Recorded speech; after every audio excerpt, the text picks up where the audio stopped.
All right. Thank you so much for joining us on Straight Outta Savannah. I am super excited to be here. My guest, Julian Bermudez, is here and he is going to set us on fire with his wisdom and his knowledge. And he's going to share who he is and a bit about what he does and how he can help you. So, Julian, take it away. Hi, Tammy. Thanks for having me. Yeah, so my name is Julian, and I help people transform suffering into awareness, agency, and ultimately liberation. So I guess in short, what that looks like is almost everybody that I can see in the world right now, especially our society, is dealing with trauma. And usually this trauma takes root very early in our lives, and we adapt to it in the means that are available to us. That pain of the trauma and that adaptation will stick with us through our lives and we'll keep playing out those same patterns, mostly unconsciously. We'll be unaware of how we're still playing out that exact same adaptation or how that pain from the past keeps showing up here in the present. Mhm. So, in short, what I do is I help people build awareness of how trauma affects us and how we adapt to it. And I help people build the capacity to recognize and identify that trauma and when the pain from the past is showing up here in the present. So that way we can cultivate some agency, some choice, and take responsibility for ourselves and our emotions and our behaviors, ultimately with the goal of liberating ourselves from those old patterns. Mm, that was a mouthful. And I mean, the first thought that I had was, what set you on this path to doing this? I had to figure it out for myself. I was carrying around so much pain and the the trajectory that I was going, the path that my life was going was just not sustainable. The pain was just too great and it was leading me into places that I did not want to go. And so when I was in my very early 20s, I had some experiences that kind of jostled me a little bit. And that was the spark that really encouraged me to take some accountability, some responsibility in my life. And I decided I was going to start to change things. And once I changed a lot of the circumstances and the spaces that I was in and the things I was doing, I was still carrying around all that pain. Yeah. And so I tried to figure out what exactly can I do with this pain? And that was the path of trying to figure out how I can heal and how I can start to enjoy life. Is that too much to ask for? Is to not just feel safe, but to actually enjoy life? And that's what Yeah. I was trying to figure out. It Yeah. took me quite a while, but the more and more that it started to click and the more I was able to transform my pain, Mhm. the more people started coming to me asking me, how can I do the same thing? And that's how I got to where I am. That is so amazing.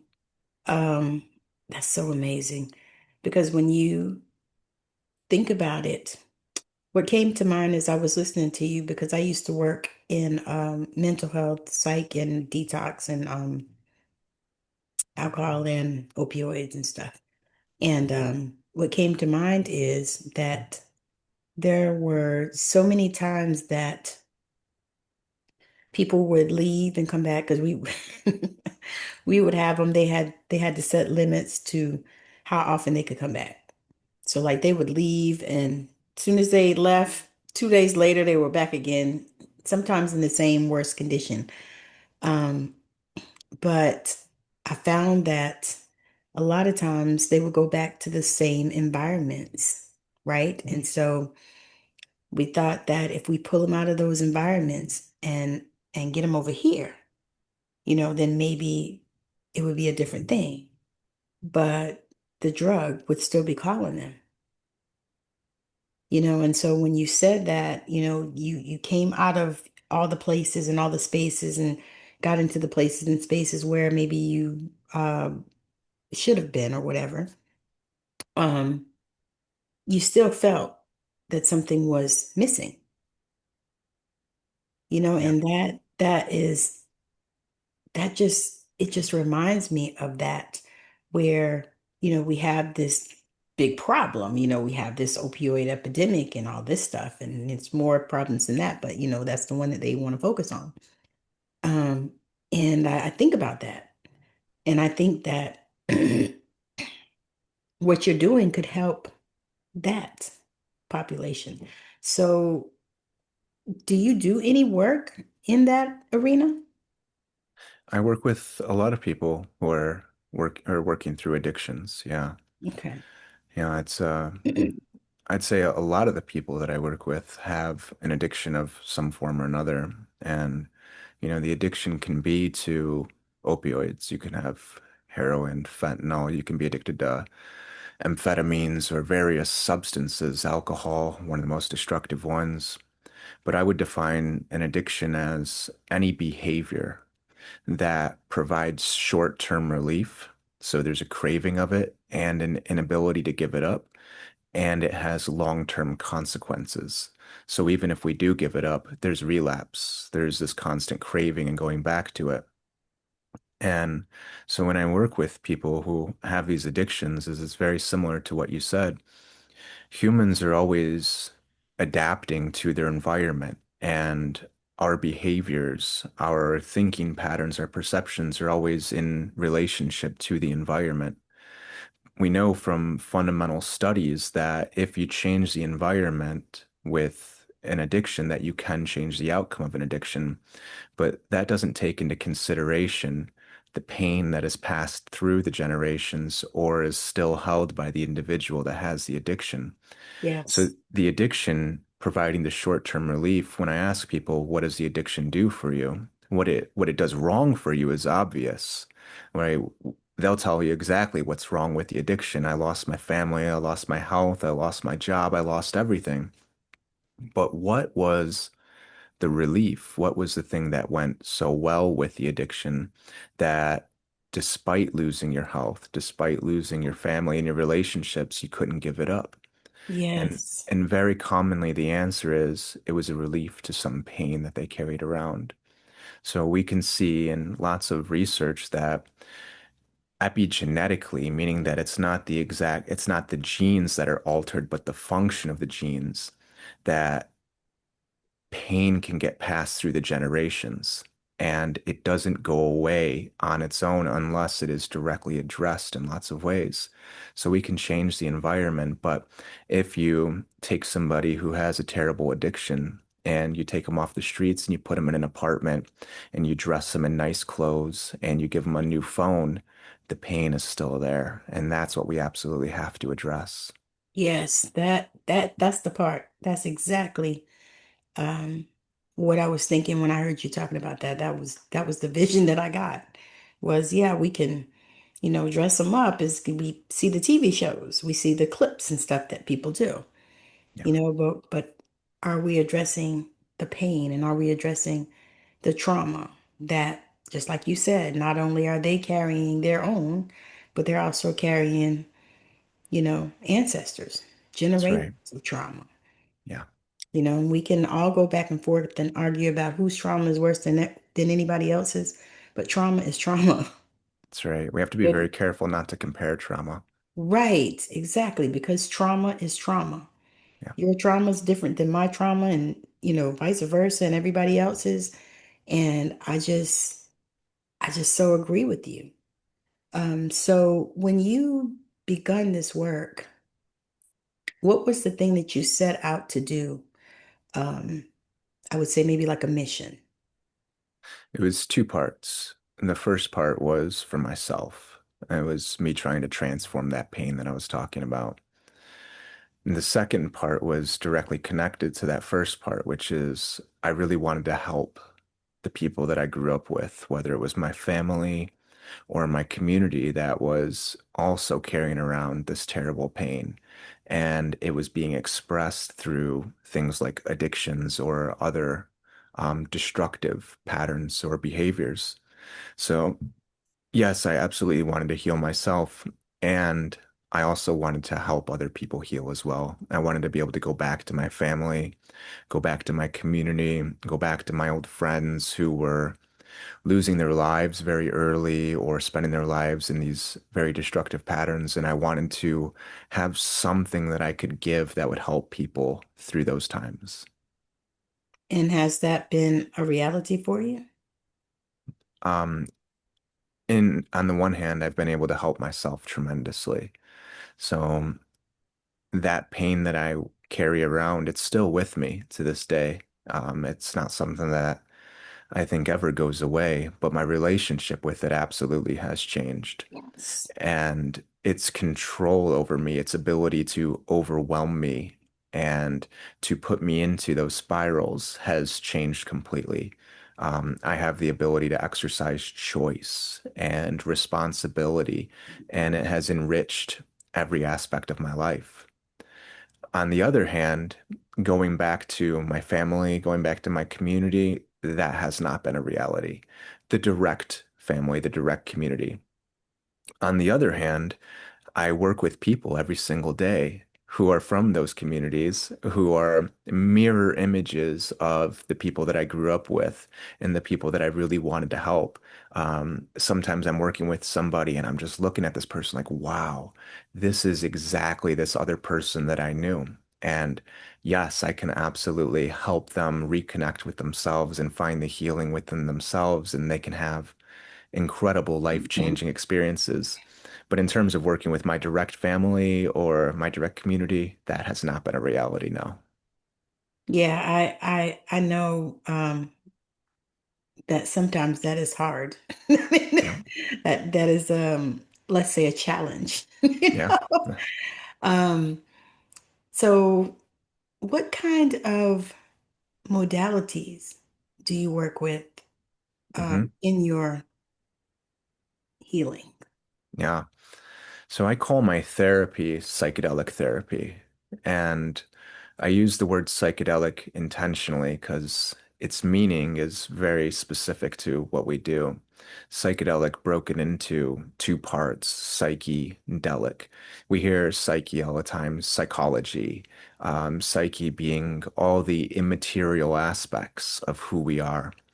Oftentimes it's referred to as the soul, or in more perhaps crude terms, the mind. It includes all of your thinking, all of your perceptions, all of your emotions, all of these perhaps energetic, spiritual, even properties of who we are.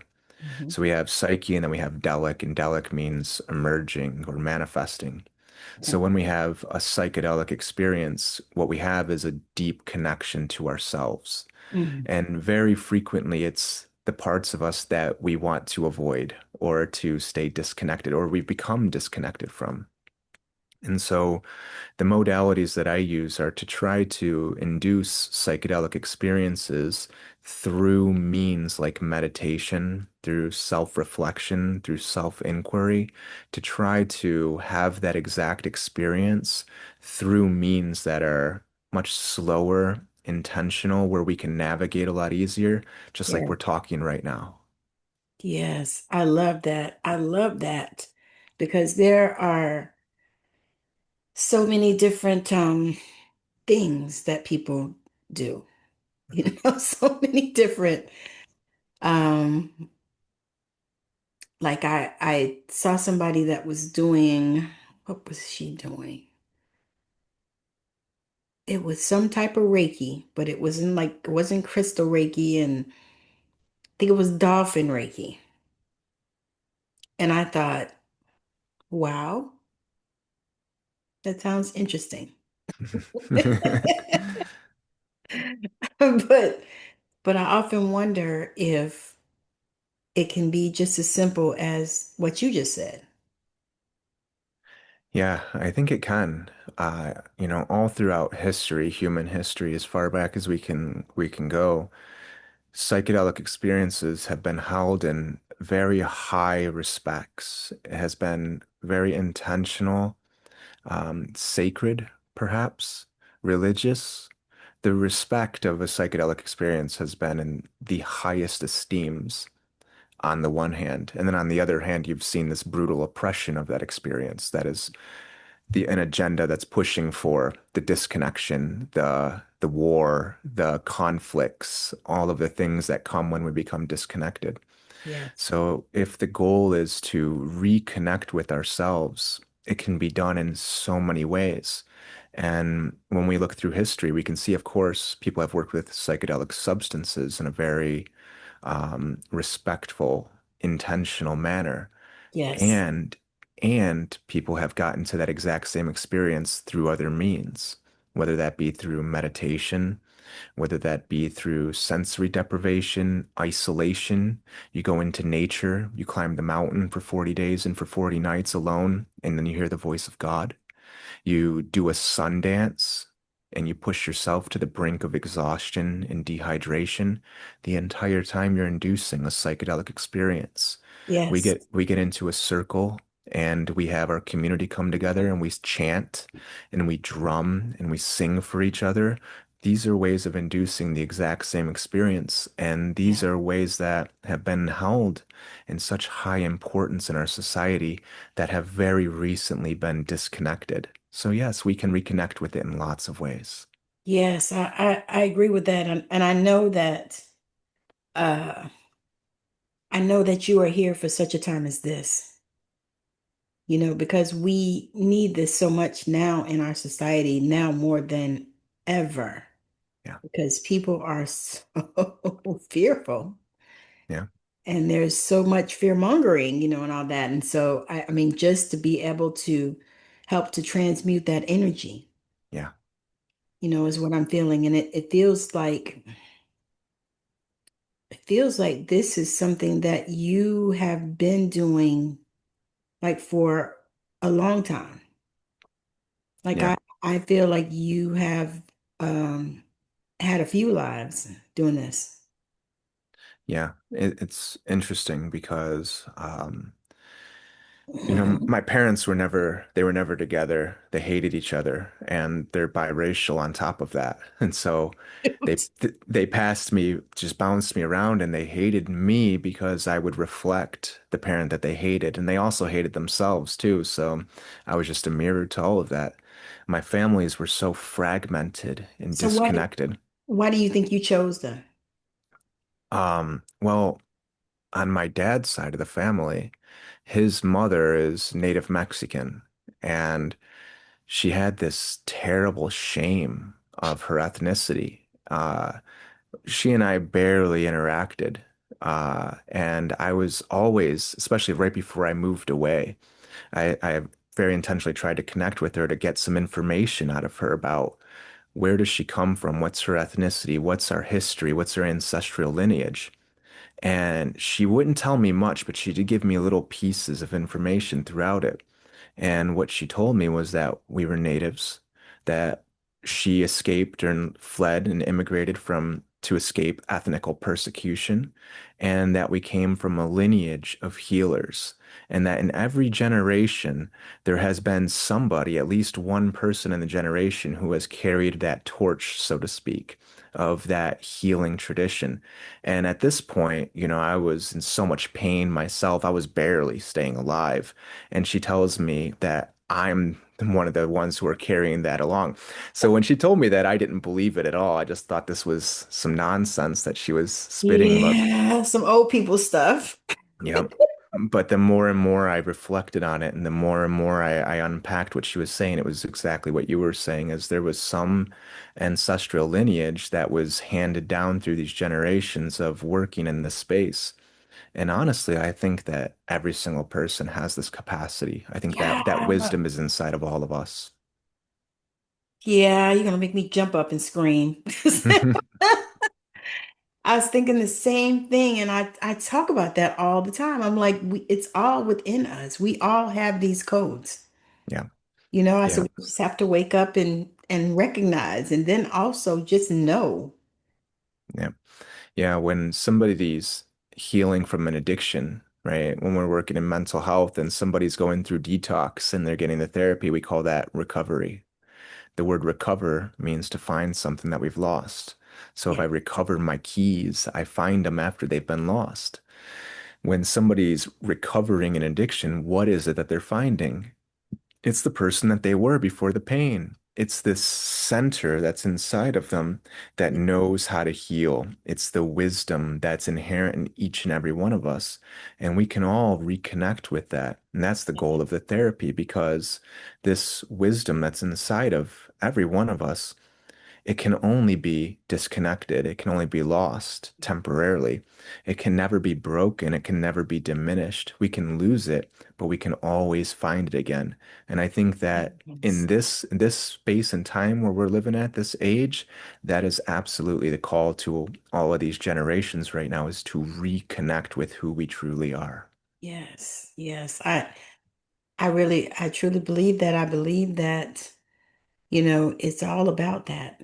And I think about it, um, I guess about maybe 2 year, maybe a year and a half or so ago.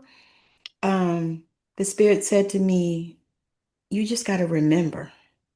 And I was like, what? Remember. You just got to remember. You just got to remember who you are. Because we all live in multiple timelines. So it's up to us to decide which one we're going to live in right now. Sure. And there's so many forces out there that are trying to distract us and make us forget. Yes. So many things that are trying to put us in pain and Yeah. then offer the distraction, the disconnection as the solution. And, remembering is such an active process. We have to engage with it. We have to participate and relate with it.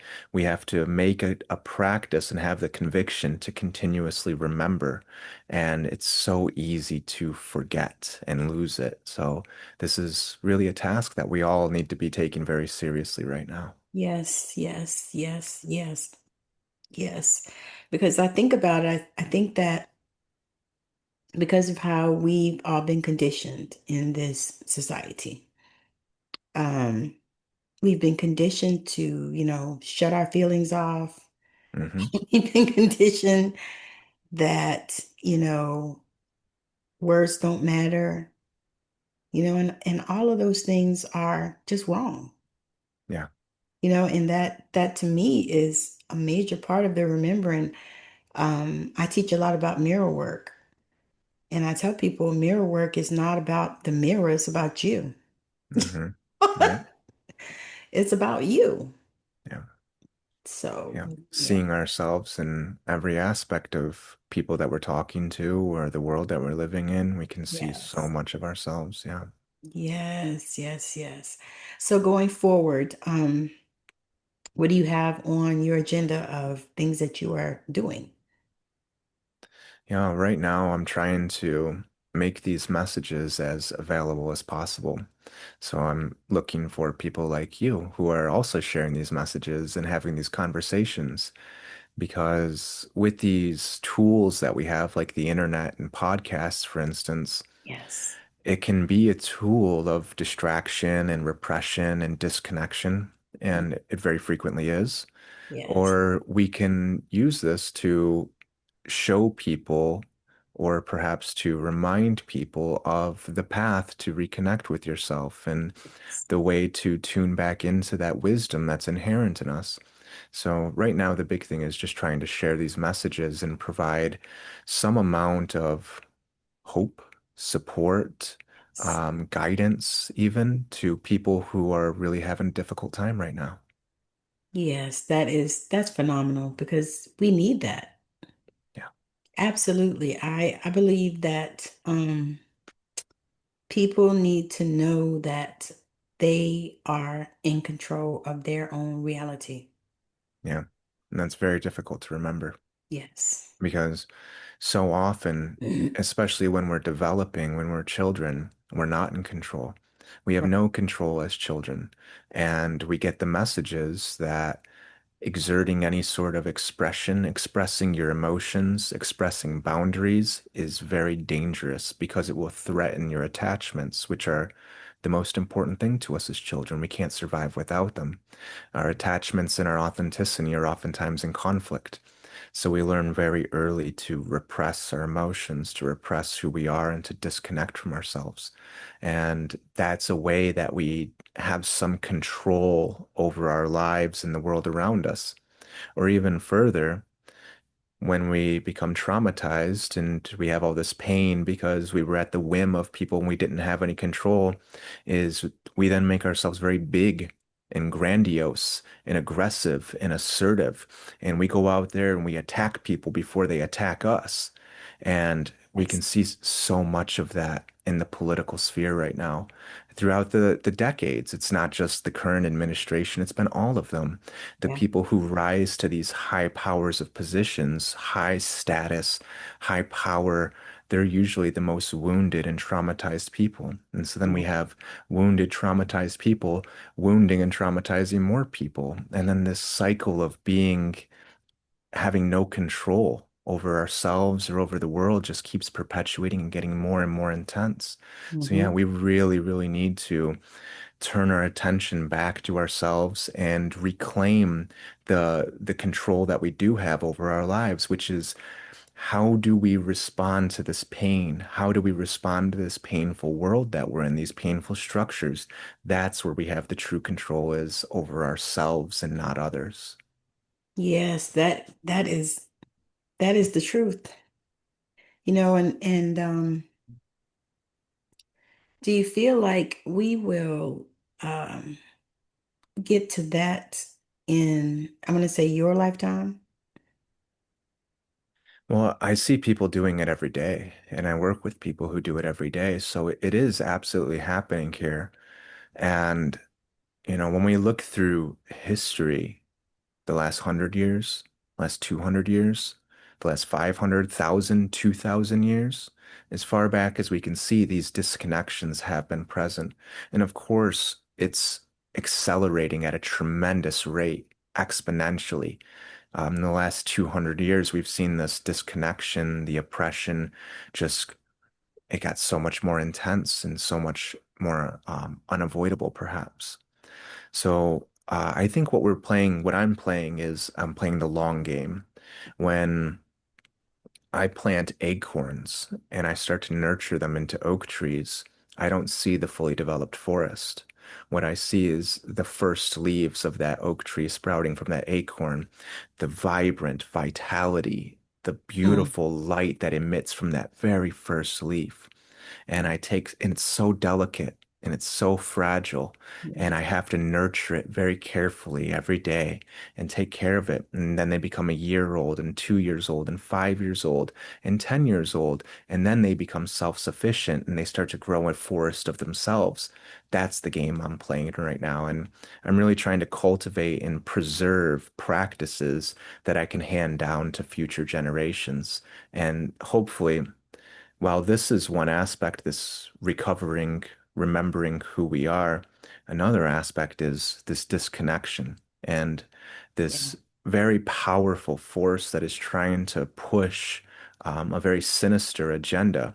Both of these are true in our reality. Neither of them is going away, but we can choose which one of those we're going to nurture, and that's what I'm trying to do is create more of a foothold, a stronghold, a foundation for the remembering, the recovering, the deep connection to ourselves, to each other, to nature, and to what we do, so that Mm, what we do and what we create represents who we actually are, rather than it being an adaptation to pain or trauma. yes, yes, yes, yes. That is going to revolutionize the world. Yeah. I really do. I really feel like that's going to change the world. Yeah, it has been, the teachers that I had before me, they were playing this exact game. They were playing the long game. They were taking something and cultivating it, nurturing it, and helping it develop, and then handing it down to the future generations. There's this anime that I really like called My Hero Academia, where the entire society has developed these superhuman capabilities they call quirks. And one of them is the ability to hand down quirks to somebody else. So what happens is through the generations, you have these one people, there's nine of them through nine different generations where they've held on to this power and they've added to it and they've developed it and nurtured it and maintained it because there were forces that were trying to destroy it and take it Hmm. away. And then they hand it down to the next generation to continue to develop it and cultivate it and nurture it. And I think that's what we're doing here. Just like something's been handed to me, I'm developing it and then I'm going to hand it down to somebody else. That's awesome. That is awesome. That is so powerful. Woo. So, um, we're gonna land this plane. I have one question that I ask all my guests. If there was anything in the world that you could change, what would that be and why? I've thought about this before, and I don't really like the idea of playing God myself. Um, but what I would really like to do is I would like to be able to remind people of the wisdom and the power that each and every one of us carries. If I had the ability to change anything on a whim, it wouldn't be to just give people that power or to hand them the wisdom that's already inside of them, but it would be to invoke a spark of remembering and a deep desire to reconnect with that, Hmm. to answer the call, to go on the journey to reconnect with who you truly are, the wisdom and the power that's inside of every one of us. Hmm. If I had that ability, that's what I would really go for is the ability to invoke the spark, to encourage people to answer the call to reconnect with themselves. Hmm. That is, that's amazing. I haven't gotten that answer before. I always wonder if I'm going to get the same answer, and I think I have probably about 200 interviews, but I haven't. I've gotten it maybe twice, I think, but pretty much everybody's been different, and that one is definitely different. I love it though. I Yeah. love it. Oh, It's thank you. really where, yeah, that's what we Don't need. Don't get me wrong, I heard Bill Burr say something along the lines of this type of question, like what kind of superpower would you have? And he said, when you're driving and you're in an intersection and you're trying to make a left turn, but the car in front of you doesn't pull all the way up so you can't make the turn, he would like to just move that car a little into the intersection. Don't get me wrong, there's lots of things like that I'm always like, I wish I had. But making those types of changes in the world is very, very dangerous, I think. So, yeah, I'll stick with just inspiring people. Yeah, I think we've all had those type of thoughts. It's like, Absolutely. I could just, I always used to think, too bad my car isn't like old and broke down or something, because I sure would ram it in the back of some people. Yeah. Yeah. I've had those thoughts. Of course, we all do. And that's where we can claim responsibility and agency. We can see it inside of us because we've all got it. We all have that rage, that anger that can be invoked, and we can become oppressive very easily. It's inside of each and every one of us.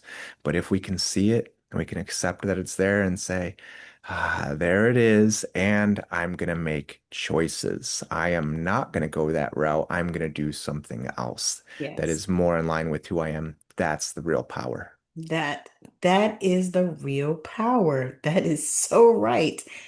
And I think that this work that you're doing is phenomenal. I believe that it's going to change the world. And Thank I you. don't say that lightly. Thank you. You're so welcome. And I'm so grateful that you decided to come and share about it on Straight Out of Savannah. Very happy to be here with you. Thank you for having me, Tammy. Yes. So let the people know the best place to connect with you. Of course, all of his details will be in the show notes, so you can click the links and all that. But what is the best place that people can connect with you? My website is the easiest one. I always post little articles about the things that we're talking about and little pieces of inspiration or encouragement or ways to reconnect with certain things in certain ways. So the website's a good place. And if you want to follow some of the things that we're doing or just stay updated with what we're doing in a little more casual format, our Instagram's a good way to follow what we're doing as well. Yes, awesome. Awesome. So I'm so psyched that Julian has been here, sharing all of this beautiful, beautiful wisdom. And I'm just so amazed at all of the things that he's doing. And so I want you to definitely check him out. Go and follow him on Instagram. If you like that platform, follow him on his website. Go and check him out because I know that there's something that he has that can help you. So, Julian, I am so glad that you came to join me today, and I appreciate you. And I hope that everything is magical in your world. Thank you very much, Tammy.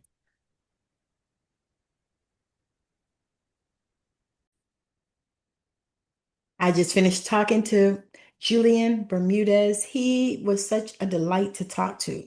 Such an amazing young man doing amazing work. He is really helping people to heal from those traumas that are underneath the the healing. Many times people, especially in detox, and we talked about that in mental health issues. A lot of times people will have those issues and they'll go to detox and they'll get 3, 4, 5 days, maybe a week of detox. And then they'll send them back out, but then they'll still be carrying the pain. And so what he does is he helps people to uncover that pain and heal that pain and learn how to heal themselves. So I enjoyed this interview so much, and I hope that you did. And also, as a part of what I'm doing, I have a membership, Remember Who the Fuck You Are. And so, if you are in the space of remembering who you are and you would love to have community and come in and learn about your spiritual gifts, I have a membership for you. Remember Who the Fuck You Are. $25 a month. You can find it in my stand store right here, Intuitive Tammy. You can find it in my stand store as well as I think the link will be also in the description of wherever you are watching or listening to this. So, again, thank you so much for hanging out with me. If you are a spiritual entrepreneur and you would love to come on straight out of Savannah and talk about it, psychic, a medium, a channel, a holistic healer, a numerologist, human design expert, especially if you are a reflector like me. But any of that. So come on and talk. Let's have a conversation. Get on my virtual couch. I would love to see you. So, again, thank you so much for watching. Like, share, and subscribe to wherever it is that you are checking this out. Bye now.